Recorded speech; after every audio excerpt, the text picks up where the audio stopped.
नमस्कार, जय हिंद। कैसे हैं आप सभी? 30 कदम की सीरीज में एक बार फिर से आप सभी का स्वागत है। और इस 30 कदम की सीरीज को आगे बढ़ाते हुए आज हम मुगल काल पे हम आपसे चर्चा करने वाले हैं। मुगल काल के जो चैप्टर्स है हमने उसको 3 पार्ट में बांटा है। पहले पार्ट में है हुमायूं और बाबर से रिलेटेड क्वेश्चन, है ना, बाबर और हुमायूं से। दूसरा पार्ट है इसका अकबर का, एक अलग पार्ट है क्योंकि अकबर अपने आप में बहुत बड़ा है। और मुगल काल में फिर जहांगीर, शाहजहां, औरंगजेब, उसके बाद एक उत्तर मुगल काल भी है अलग से।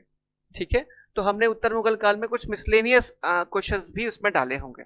ठीक है, तो फिलहाल आज का जो टॉपिक है वो क्या है? मुगल काल में पहला बाबर और हुमायूं से संबंधित कुछ क्वेश्चन। आप ध्यान रखिएगा, इस सेगमेंट में आपके पास शेर शाह सूरी भी शामिल होगा, तो सूर राजवंश भी शामिल है। ठीक है, तो इसमें शेर शाह सूरी के बारे में भी आपको क्वेश्चंस देखने को मिलेंगे। तो जितना हुमायूं इंपॉर्टेंट है उतना ही, या मैं कहूं कि उससे ज्यादा आपके लिए शेर शाह सूरी इंपॉर्टेंट हो जाता है, क्योंकि उसका प्रशासनिक सुधार, उसके विजय अभियान, ये बहुत ही इंपॉर्टेंट चैप्टर में से एक है। तो यहाँ पर मुगल में बाबर, हुमायूं और इधर शेर शाह सूरी जो सूर राजवंश का था। आज हम इन 3 राजाओं के बारे में चर्चा करने वाले हैं। ठीक है, तो चलिए आगे देखते हैं। आज का जो है पहला सवाल मुगल राजवंश और बाबर वगैरह से। पहला क्वेश्चन क्या है, पढ़िएगा ध्यान से। शेरशाह सूरी से ही पहला क्वेश्चन यहां पर है। इनफैक्ट शेरशाह के संबंध में निम्नलिखित कथनों पर आपको विचार करना है और बताना है इनमें से कौन से सही है। ठीक है, पहला स्टेटमेंट है, शेरशाह के शासन काल के दौरान ग्राम पंचायतों और जमींदारों को स्थानीय स्तर पर दीवानी और फौजदारी मामलों से निपटने की अनुमति नहीं थी। During Sher Shah Suri region, the village panchayat and zamindar were not allowed to deal with civil and criminal case at the local level. तो क्या ये स्टेटमेंट सही है? तो जी नहीं, ये स्टेटमेंट करेक्ट नहीं है। ठीक है, क्योंकि उनको ये परमिशन था, उनको अथॉरिटी भी थी। और दूसरा है, शेरशाह सूरी ने साम्राज्य के विभिन्न हिस्सों में सेना की छावनी स्थापित की और उनमें से प्रत्येक में एक मजबूत सेना तैनात किया। Sher Shah set up army cantonment in different parts of the empire and a strong garrison यानी कि सेना was posted in each of them. तो यहाँ पर जो स्टेटमेंट सेकंड वाला है वो बहुत हद तक सही है। ठीक है, तो उसने छावनी स्थापित किया था और अपनी खुद की सेना तैयार की थी। तो इनमें से कौन से स्टेटमेंट सही हैं? तो केवल 2 सही है, ओनली 2 इज करेक्ट। ठीक है, तो क्वेश्चन नंबर 1 का आंसर क्या है? B, only 2। अगला क्वेश्चन है यहाँ पर हुमायूं के संदर्भ में है। तो उनमें आपको 2 स्टेटमेंट दिए हैं और यहाँ पर आपको बताना है कौन से क्वेश्चन गलत है, कौन से स्टेटमेंट गलत है। ठीक है, तो यहाँ पर गलत पे विचार करना है। स्टेटमेंट है, उसने अपनी विरासत अपने पिता की इच्छा के अनुसार बांटी। He divided his inheritance according to the will of this father. और शेर खान, एक तुर्क सरदार, ने हुमायूं को चौसा और कन्नौज में हराया और उसे ईरान भागने पर मजबूर कर दिया। शेर खान तुर्क या Turkey noble defeated Humayun at Chausa and Kannauj and forced him to flee to Iran. तो यहाँ पर जो स्टेटमेंट आप पहला पढ़ रहे हैं, उसने अपने पिता के अनुसार अपने तीनों भाइयों में और खुद में 4 हिस्से में अपने साम्राज्य को डिवाइड किया था। ये स्टेटमेंट करेक्ट है, लेकिन शेर खान ने उसको हराया जरूर था, लेकिन वो तुर्क सरदार नहीं था। तो शेर खान क्या था? एक अफगान था। क्या था वो? एक अफगान था। तो यहाँ पर सेकंड जो है वो इनकरेक्ट हो जाएगा। ठीक है, तो यहाँ पर कौन सा गलत है? तो यहाँ पर अगेन बी, ओनली 2, केवल 2 जो है वो इनकरेक्ट हो जाएगा। ठीक है, चलिए आगे बढ़ते हैं अगले सवाल की तरफ। आज का तीसरा सवाल क्या कह रहा है? हुमायूं से क्वेश्चन है, हुमायूं द्वारा दिल्ली में एक नए शहर की स्थापना के पीछे मुख्य कारण क्या थे जिसका नाम उसने दीन पनाह रखा था। ठीक है, तो यहाँ पर what was the main reason behind the establishment of a new city of Delhi by Humayun which he named दीन पनाह। तो दीन पनाह के नाम से जो उसने शहर बनाया था उसके पीछे क्या कारण थे? तो 2 कारण आपको बताए जा रहे हैं, आपको उसको ध्यान रखना है कि इनमें से कौन सा सही है। यह दूसरी राजधानी के रूप में काम कर सकता था। It can serve as a second capital. और दूसरा है, बहादुर शाह की बढ़ती शक्ति के कारण आगरा लगातार थ्रेट में था, खतरे में था। Agra was under constant threat due to rising power of the Bahadur Shah. तो बहादुर शाह कौन था? तो बहादुर शाह के नाम से उसके कंटेम्प्ररी एक शासक था गुजरात का। कहाँ का? गुजरात का। तो गुजरात के शासक की पावर बढ़ रही थी लगातार, जिससे आगरा खतरे में आ सकता था। इसीलिए तो यहाँ पर स्टेटमेंट ए भी करेक्ट है और स्टेटमेंट 2 भी करेक्ट है। तो आपको सही कारण बताना है, तो 1 और 2 दोनों ही करेक्ट आंसर हो जाएगा। तो क्वेश्चन नंबर 3 का जो है वो answer C, both A and 2 are correct. ठीक, अगले सवाल की तरफ बढ़ते हैं। आज का चौथा सवाल, निम्न प्रश्न में 2 वक्तव्य हैं, एक को कथन आर और कथन ए और कथन आर कारण है। ठीक है, तो यहाँ पर स्टेटमेंट है कथन और कारण वाले, उसको आप ध्यान से पढ़िएगा, उसके हिसाब से आपको जवाब देना है। पहला स्टेटमेंट है, खानवा का युद्ध निश्चय ही पानीपत के प्रथम युद्ध की अपेक्षा अधिक निर्णायक और महत्वपूर्ण था। और दूसरा है, राजपूत वीर राणा सांगा निश्चय ही इब्राहिम लोदी की अपेक्षा अधिक दुर्जय शत्रु था। तो ये बाबर के संदर्भों में क्वेश्चन पूछा जा रहा है ना। The battle of Khanwa was certainly more decisive and important than the first battle of Panipat. और रीजन क्या है? The Rajput hero Rana Sanga new Sanga was certainly a more formidable enemy than Ibrahim Lodi. अब यहां पर स्टेटमेंट ए तो सही है, क्योंकि जब पानीपत का बैटल हो रहा था फर्स्ट वाला 1526 में 1526 में, तो अकेले वहां पर इब्राहिम लोदी था, उसके साथ कोई नहीं था, तो उसे हराना ज्यादा आसान था।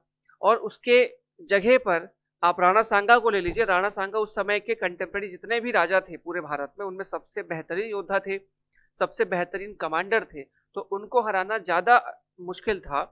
ठीक है, तो यहाँ पर ए तो स्टेटमेंट सही है और बी भी आपको जो आर स्टेटमेंट है कारण है वो भी सही है। तो यहाँ पर ए और आर दोनों सही है और आर ए का सही स्पष्टीकरण भी है। तो यहाँ पर आंसर क्या आ जाएगा? ए आ जाएगा। ठीक है, तो क्वेश्चन नंबर 4 का आंसर है ए। ठीक, आगे बढ़ते हैं अगले सवाल की तरफ। क्वेश्चन नंबर 5, बाबर से अगेन एक क्वेश्चन है। भारत में बाबर द्वारा प्रशासनिक सुधार न करने के निम्नलिखित कारणों में से सही नहीं है। कौन से सही नहीं है पूछा है। Not carrying out administrative reform in India is not correct. पहला स्टेटमेंट है, उसके द्वारा काबुल में किए गए सुधार अलोकप्रिय थे एवं वहां इसी कारण से विद्रोह हुए थे। सकारात्मक महत्वपूर्ण सुधारों के लिए उसका शासनकाल अल्पावधि के लिए था।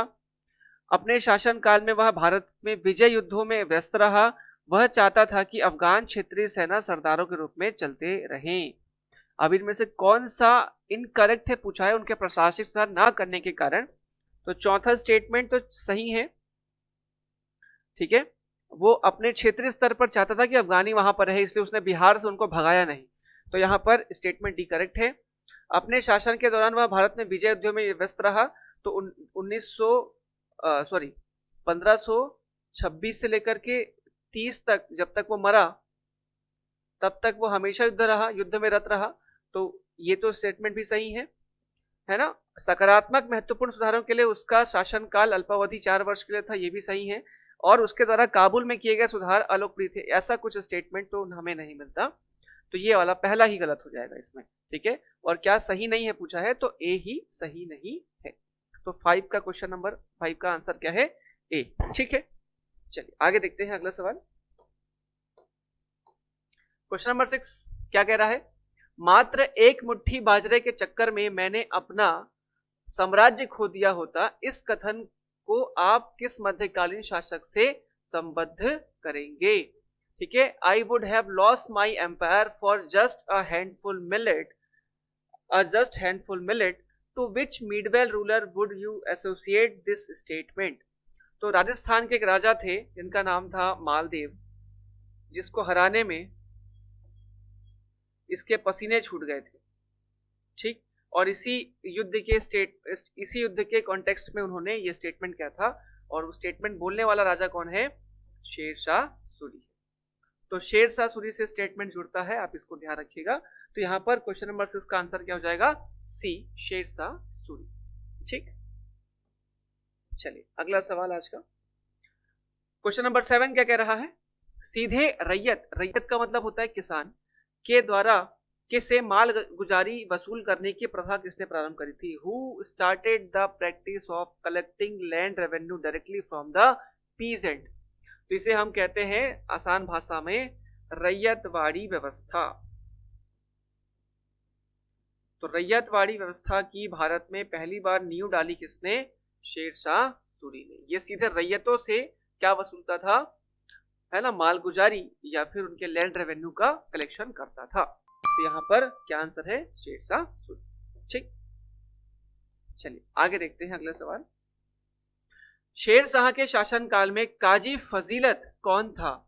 Who was the Qazi Fazilat during the region of Sher Shah Suri? तो यहाँ पर ये जो काजी फजीलत के नाम से पद था वो कौन होता था? तो बंगाल का काजी था वो।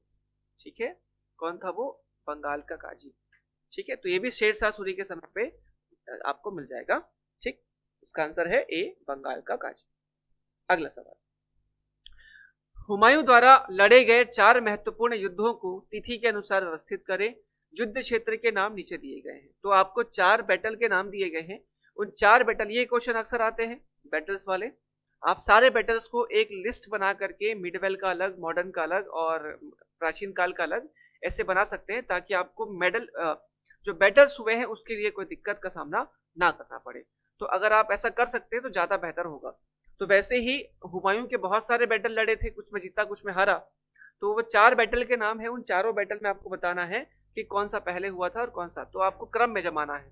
ठीक है, तो यहाँ पर चौसा, दोहारिया, कन्नौज, सरहिंद, ये आपको कुछ बैटल्स के नाम है। तो यहाँ पर जो चौसा बैटल है, बैटल ऑफ चौसा, चौसा ये लगभग हुआ था 39 में, 1539 में। दोहारिया, इसको लिख लिया कीजिए तब आपको आसानी से बनेगा। दोहारिया ये लगभग हुआ था 1532 के आसपास। कन्नौज, कन्नौज का युद्ध हुआ था 1540 में, इसको बेलग्राम का बैटल भी कहा जाता है। और सरहिंद, सरहिंद का बैटल हुआ था कब? 1555 में। तो यहां पर कौन से वाले में जही जम रहा है? सबसे पहले हुआ था 1532 में दोहारिया। तो यहाँ पर दोहारिया 2 जगह पर है, दोहारिया दोहारिया। ठीक है, उसके बाद 1539 का नाम आ रहा है चौसा, तो यहाँ पर है चौसा। ठीक है, यहाँ पर तो आप यहाँ से देख सकते हैं सीधे हमको आंसर क्या मिल रहा है? दोहारिया, चौसा, कन्नौज और सरहिंद। तो यहाँ पर आंसर आ जाएगा 9 का डी, दोहारिया 32 में, चौसा 40 में, कन्नौज 39 में, कन्नौज 40 में और सरहिंद 55 में। ठीक, तो ये हो गया आपके करेक्ट आंसर। यहाँ पर आंसर क्या है? डी। ठीक, चलिए आगे बढ़ते हैं अगला सवाल। शेरशाह सूरी के समय प्रशासन के संबंध में निम्नलिखित कथनों पर विचार करें। Consider the following statement regarding administration during Sher Shah Suri. तो शेरशाह सूरी के संबंध में आपको उसके प्रशासन के संबंध में कुछ स्टेटमेंट पर विचार करना है। पहला स्टेटमेंट क्या है? उसने अपने साम्राज्य को सरकारों में विभाजित किया जो बदले में परगना में विभाजित थे। ही डिवाइडेड हिज एम्पायर इनटू सरकार which is turn was dividing into Parganas. तो आपको ध्यान रखना है, जो सरकार के नाम से शब्द पहली बार किसके समय पर देखा गया था?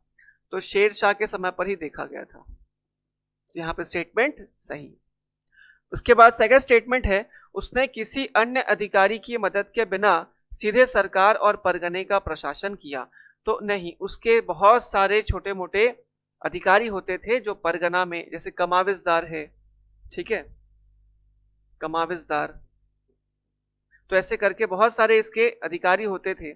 ठीक है, तो ये स्टेटमेंट सेकंड गलत है। तो यहाँ पे पहला गलत है।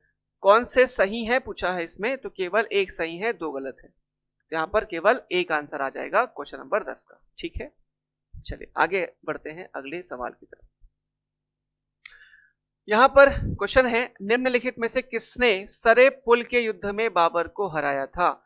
तो सर ए पुल का युद्ध जो है वो बाबर और शैबानी खान के बीच में हुआ था, जो कि एक उज्बेक व्यक्ति था। ठीक है, कौन सा युद्ध? सर ए पुल का बैटल, तो उज्बेक था। ये 1502 में युद्ध हुआ था, भारत में नहीं हुआ था, भारत के बाहर हुआ था, मध्य एशिया के पास। तो शबानी खान को उसने हराया था। ठीक है, सॉरी, शबानी खान ने बाबर को हराया था 1502 में, जो कि एक उज्बेक सरदार था। ठीक है, और बैटल का वो था 1502 में। तो यहाँ पर 11वें का आंसर है बी, शबानी या शबानी खान। ठीक, चलिए आगे बढ़ते हैं अगले सवाल की तरफ। विच of the following statement is not correct? यहाँ पर कौन सा स्टेटमेंट सही नहीं है आपको बताना है। 4 स्टेटमेंट है। शेरशाह ने चांदी का रुपया प्रचलित किया, हाँ बिल्कुल किया था, उसने चांदी का रुपया प्रचलित किया था।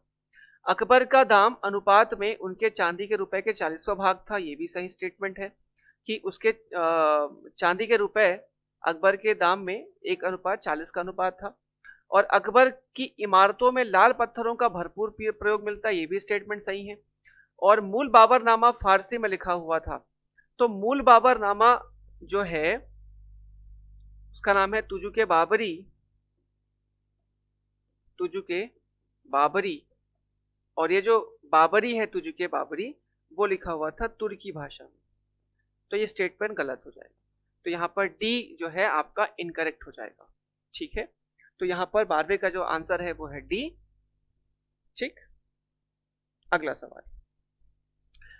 यहाँ पर एक छोटा सा क्वेश्चन है, शेर शाह के शासनकाल में चांदी के रुपए एवं दाम में क्या संबंध था? What was the relation between the price of silver rupee and copper during the region of Sher Shah? तो यहाँ पर चांदी का रुपए और दाम जो कि तांबे का होता था, कॉपर का, उसके बीच में अनुपात कितने का था? 1:64 का अनुपात।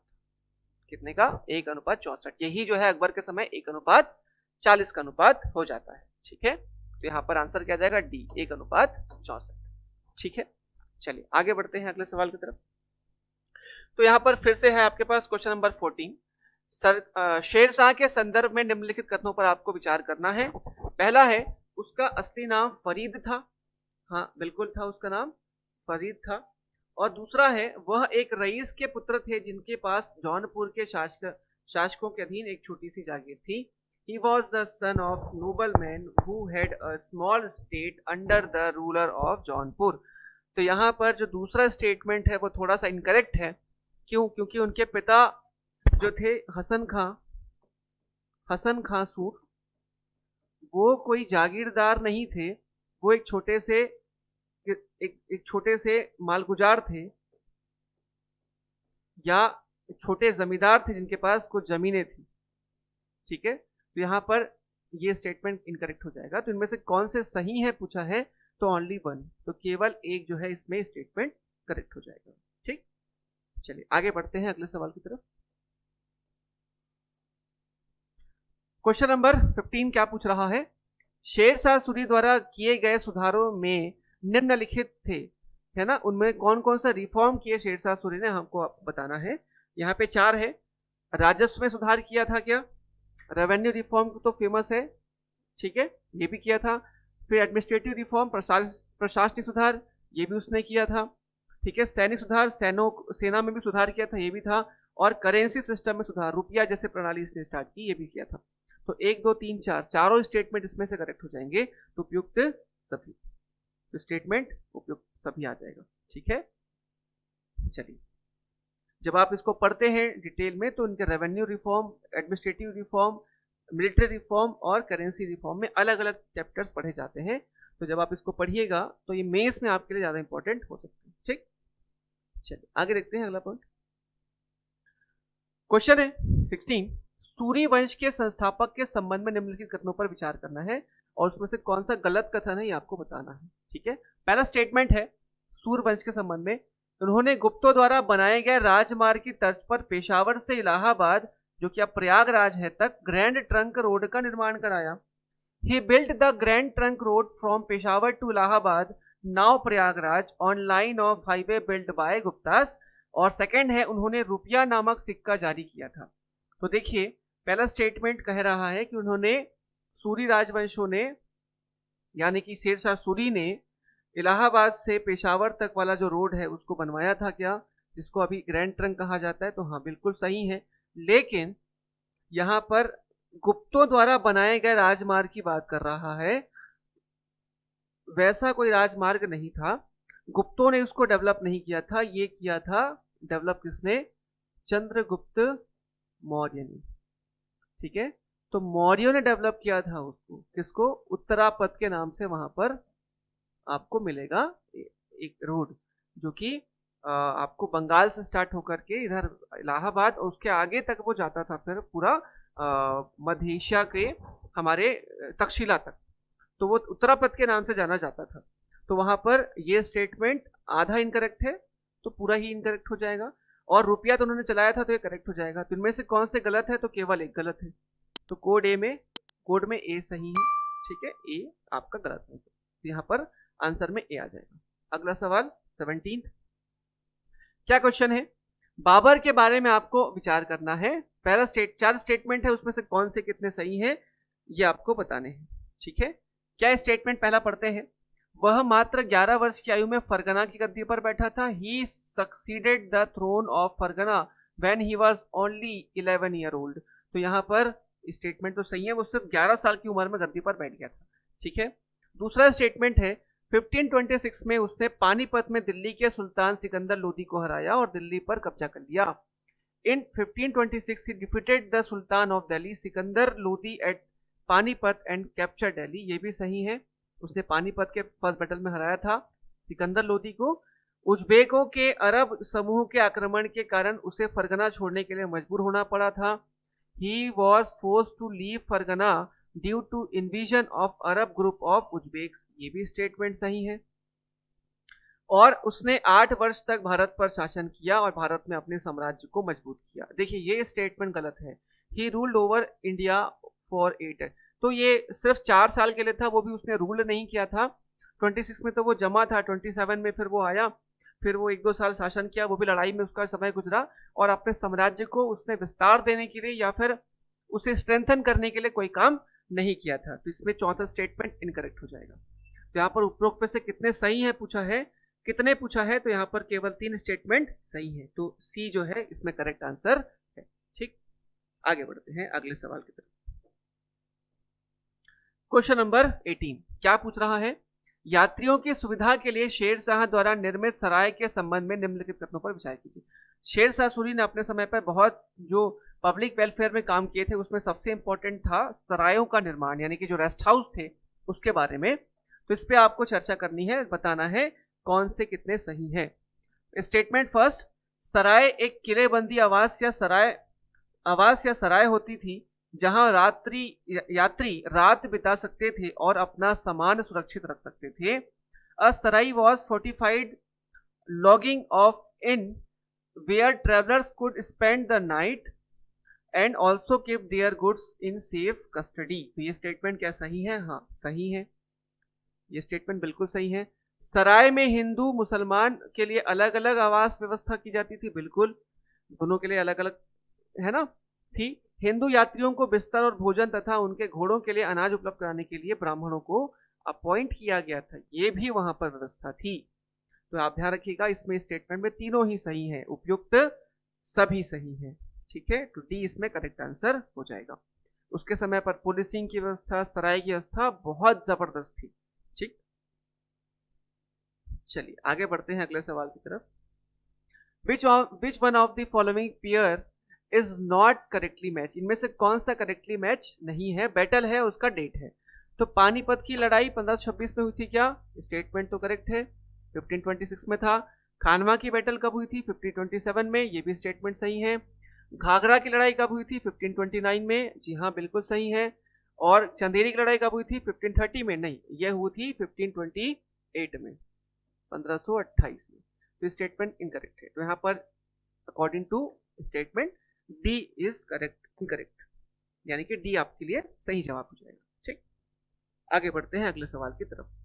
हुमायूं के बारे में है, हुमायूं ने अपने छोटे से शासनकाल में कई सैन्य अभियान चलाए। इस संदर्भ में निम्नलिखित में से कौन से स्थान पर उसने कब्जे में आए।